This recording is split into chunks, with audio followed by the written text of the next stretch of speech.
ಗಾಳಿ ನೋಡ್ರಿ ಎಷ್ಟು ಬರ್ತದೆ.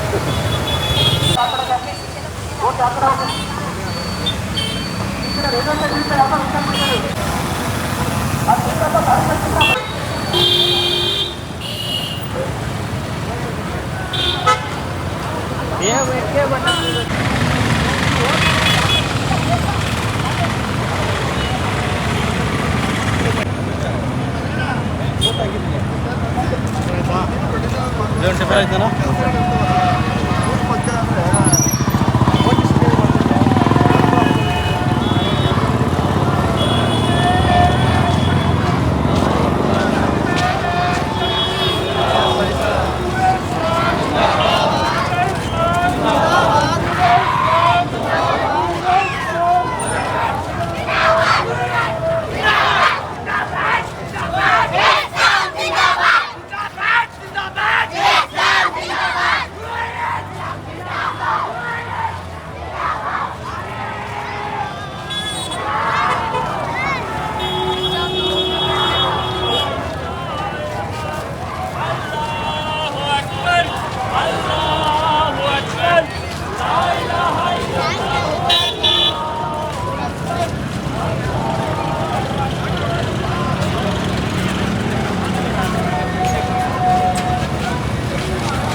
ಗಂಟೆಯಾಗಲೂ ಅವ್ರು ಬರ್ತಾರೆ.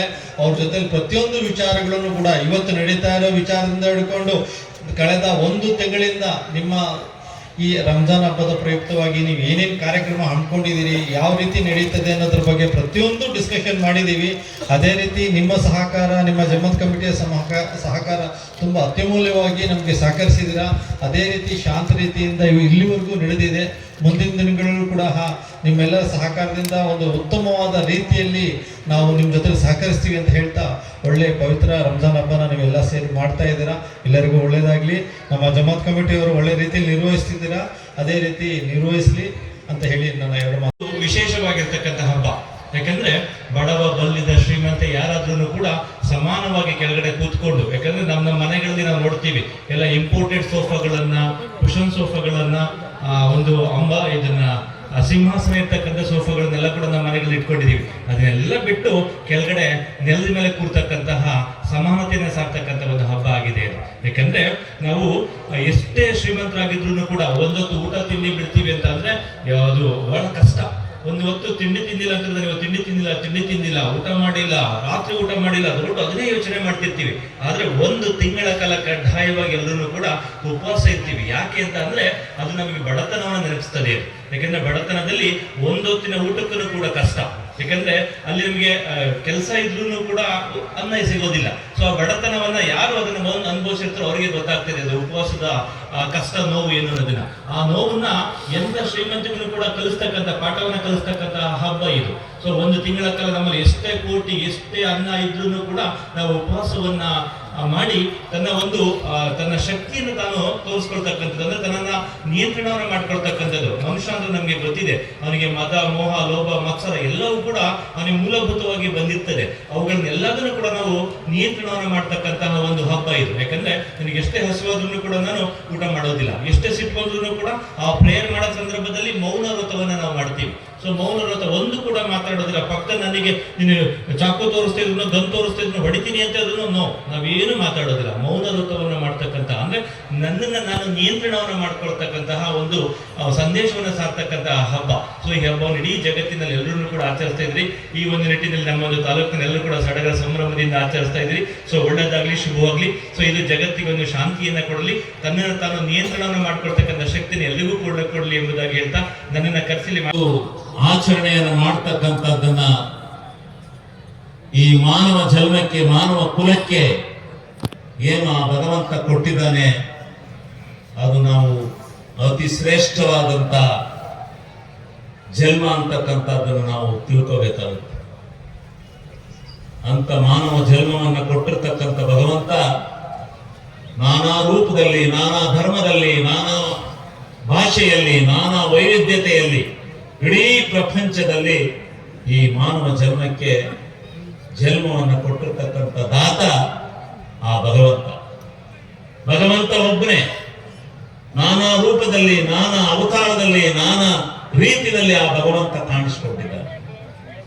ಕಾಣಿಸಿಕೊಂಡು ಈ ಮನುಕುಲವನ್ನ ಬಹಳ ಆಶ್ಚರ್ಯಕರ ರೀತಿಯಲ್ಲಿ ನೋಡ್ತಾ ಇದ್ದಾನೆ. ಅಂತ ಶುಭ ಸಂದರ್ಭದಲ್ಲಿ ಇಡೀ ಕೋಟ್ಯಾಂತರ ಜನ ಭಾರತ ದೇಶದಲ್ಲಿ ಏಕಮಾತ್ರವಾಗಿ ನಿಂತು ಆ ಭಗವಂತನನ್ನ ಪ್ರಾರ್ಥನೆ ಮಾಡ್ತಕ್ಕಂಥ ಈ ಇತಿಹಾಸವನ್ನ ನಾವು ಮರೆಯಲಿಕ್ಕೆ ಸಾಧ್ಯ ಇಲ್ಲ.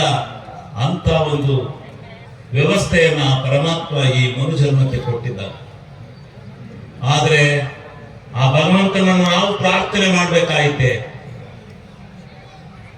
ಭಗವಂತ ವಿಶ್ವ ಶಾಂತಿಯನ್ನು ಕೊಡು, ಎಲ್ಲೋ ಮನುಕುಲಕ್ಕೆ ಆಘಾತಕಾರಿಯಾಗಿರ್ತಕ್ಕಂಥ ಒಂದು ಹೇಳಲಿಕ್ಕೆ ಸಾಧ್ಯ ಇಲ್ಲದಿರ್ತಕ್ಕಂಥ ರೀತಿಯಲ್ಲಿ ಆಘಾತ ಉಂಟಾಗ್ತಾ ಇರ್ತಕ್ಕಂಥದ್ದನ್ನ ದೃಶ್ಯ ಮಾಧ್ಯಮದಲ್ಲಿ ನೋಡ್ತಾ ಇದ್ದೇವೆ. ಭಗವಂತ ಹಿಂದೆ ನಮಗೆ ಇದನ್ನೆಲ್ಲ ದಿವ್ಯ ಜ್ಞಾನದ ಶಕ್ತಿಯನ್ನು ಕೊಟ್ಟಿರಲಿಲ್ಲ. ಯಾರೋ ಋಷಿ ಮುನಿಗಳಿಗೆ, ಯಾರೋ ತಪಸ್ವಿಗಳಿಗೆ, ಯಾರೋ ತತ್ವಜ್ಞಾನಿಗಳಿಗೆ ಮಾತ್ರ. ಮತ್ತು DISP ಸಾಹೇಬ್ರೆ, ದಕ್ಷಿಣ ವೇದಿಕೆಯ ಮುಖ್ಯಸ್ಥರಾದಂಥ ಹೇಮಂತ್ರವರೇ,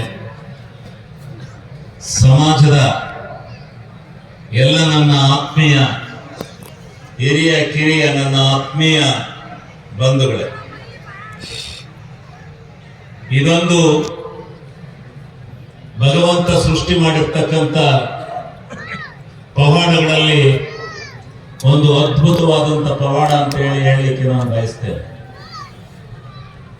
ಇಡೀ ಪ್ರಪಂಚದಲ್ಲಿ ಮಾನವ ಜನ್ಮಕ್ಕೆ ಆ ಭಗವಂತ ದಾರಿದೀಪ ಮಾಡಿಕೊಟ್ಟಿದ್ದಾನೆ, ಜನ್ಮವನ್ನು ಕೊಟ್ಟಿದ್ದಾನೆ ಭಗವಂತ. ಆ ಭಗವಂತ ನಾನಾ ರೀತಿಯಲ್ಲಿ ಯೋಚನೆ ಮಾಡಿ ಆಹಾ ಧರ್ಮದ ಕಟ್ಟುಪಾಡುಗಳನ್ನ, ಧರ್ಮದ ಸಿದ್ಧಾಂತಗಳನ್ನು, ಆ ಧರ್ಮದ ನಾನು ಹುಟ್ಟಿರ್ತಕ್ಕಂಥ ಧರ್ಮದ ಋಣವನ್ನ ತೀರಿಸ್ತಕ್ಕಂಥ ಆಚರಣೆಯನ್ನು ಮಾಡ್ತಕ್ಕಂಥ ನಿಟ್ಟಿನಲ್ಲಿ ಪ್ರಾಮಾಣಿಕವಾದಂತ ರೀತಿಯಲ್ಲಿ ಭಗವಂತ ಏನ್ ಮಾಡಿದ್ದಾನೆ, ಇಡೀ ಮನುಕುಲಕ್ಕೆ ಕೊಟ್ಟಿದ್ದಾನೆ. ಇಡೀ ಮನುಕುಲಕ್ಕೆ ಪ್ರಪಂಚಾದ್ಯಂತ ನಡೆಯತಕ್ಕಂಥ ಆ ದೃಶ್ಯಗಳನ್ನು ನೋಡಿದಾಗ ನಮಗೆ ನಿಜವಾಗ್ಲೂ ಆಶ್ಚರ್ಯಕರವಾದಂತ ರೀತಿಯಲ್ಲಿ ಬರ್ತಾ ಇದೆ. ಇಷ್ಟಕ್ಕೆ ಮಾತ್ರ ಈ ಭಗವಂತ ಜನ್ಮ ಕೊಟ್ಟೆ, ಈ ಜನ್ಮ ಸಾರ್ಥಕವಾಯ್ತೆ ಅಂತಕ್ಕಂಥದ್ದನ್ನ ಜ್ಞಾಪಕ ಮಾಡತಕ್ಕಂಥ ರೀತಿಯಲ್ಲಿ ಇವತ್ತು ಎಲ್ಲಿ ನೋಡಿದ್ರು ಅಶಾಂತಿಯ ವಾತಾವರಣ ಸೃಷ್ಟಿಯಾಗಿ ಈ ಮನುಕುಲಕ್ಕೆ ನೆಲೆಯಲ್ಲಿ ದಿಕ್ಕೆಯಲ್ಲಿ ಅಂತಕ್ಕಂಥದ್ದನ್ನ ಸೃಷ್ಟಿ